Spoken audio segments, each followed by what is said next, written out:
সবাইকে।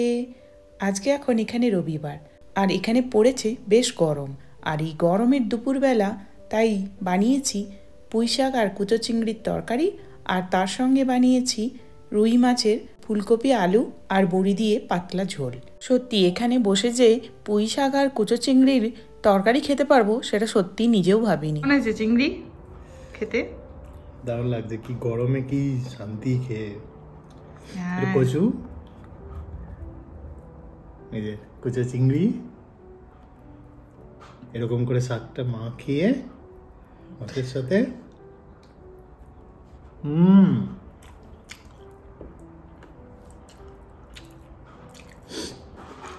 শান্তি শান্তি।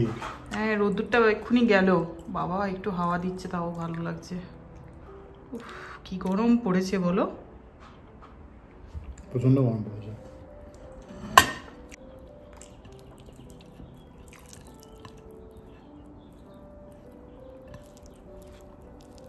দেখি খেয়ে দেখি কেমন হয়েছে।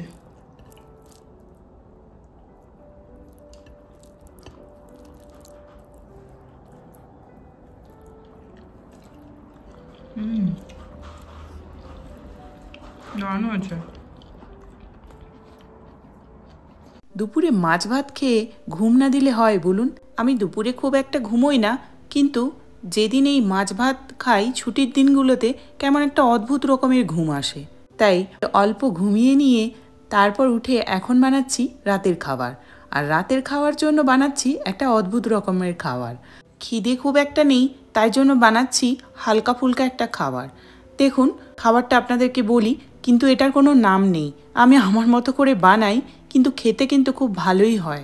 এখন যেটা করছি, 3টে রুটিকে ওইভাবে রোল করে তাকে কাঁচি দিয়ে কেটে কেটে ওই যেটাতে আমি মাফিন বানাই, মানে কাপ কেক বানাই, সেইগুলোর মধ্যে আমি দেখুন কেটে কেটে নিচ্ছি কেমন করে। একটা সবুজ রঙের বাটি মতো দেখতে পাচ্ছেন, ওর মধ্যে দিয়েছি আমি 5টা ডিম, আর ওই ডিমের মধ্যে দিয়েছি আমি পেঁয়াজ কলি আর টমেটো, কাঁচা লঙ্কা আর স্বাদমতো লবণ দিয়ে আমি ওটা ভালো করে ফেটিয়ে নিয়েছি। আর এখন এই রুটিগুলো দেখুন, আমি 3টে রুটিকে কেটে কেটে এইভাবে করে কেটে নিচ্ছি। এটা কিন্তু বাড়ির বানানো রুটি দিয়েও বানানো যায়।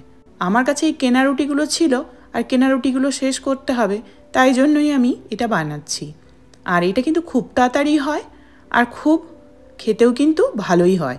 বিশেষ করে এই খাবারটা কিন্তু বাচ্চাদের বেশি পছন্দের হবে, মানে ওদের টিফিনে যদি এই খাবার দেওয়া হয় তাহলে তো ওরা খুবই খুশি হয়ে যাবে। প্রথমে কিন্তু এই টিনটার মধ্যে আমি একটু অয়েল ব্রাশ করে নিয়েছিলাম, আর তারপর এই রুটিগুলোকে কেটে কেটে এইবার ওই যে ডিমের ব্যাটারটা বানিয়ে রেখেছি এগুলো সবগুলোর মধ্যে আমি 2-3 চামচ করে দিয়ে দেব। এবার ওই রুটির মধ্যিখানে ফাঁকা অংশটায় আমি দিয়ে দেব চিজ। এক্ষেত্রে কিউব চিজ ইউজ করলে খুবই ভালো হয়, তো আমার কাছে এমনি গ্রেট করা ছিল, তো সেটাই আমি দিচ্ছি। দেখুন কেমন কীভাবে দিই। এটা বানাতে কিন্তু খুব বেশি একটা টাইম লাগে না, আমি ওভেনে 15 থেকে 20 মিনিটের জন্য দিয়ে দেব, তার মধ্যে আমার এটা বানানো হয়ে যাবে।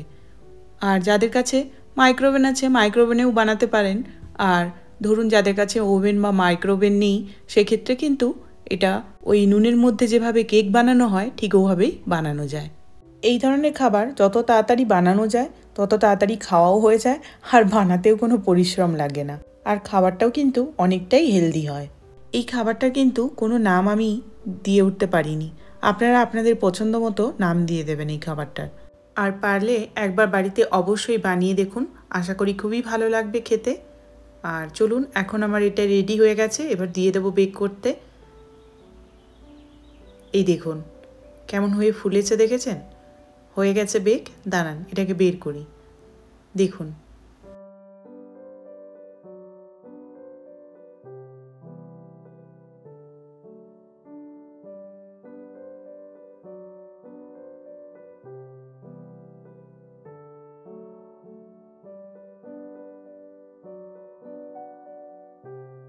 দেখতে কি সুন্দর হয়েছে না?